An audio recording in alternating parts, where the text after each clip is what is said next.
வருடம் ஒருமுறை விழாக்களை முன்னிட்டு அன்னதானம் வழங்கலாம்.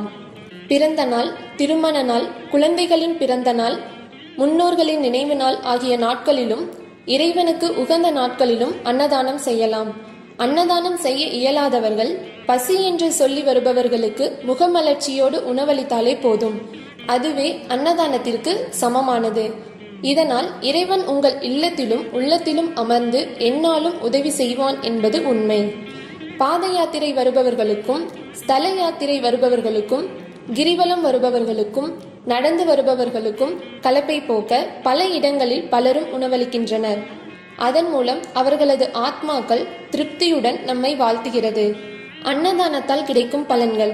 அன்புடனும் கருணையுடனும் செய்யும் அன்னதானங்கள் நம்முடைய அடுத்த பிறவி வரை பலன் கொடுக்கும். அன்னதானம் செய்பவர்களின் வாழ்க்கையில் பசிப்பினி வராது. இறைவனின் பரிபூரண அருளும் கிடைக்கப்பெறும்.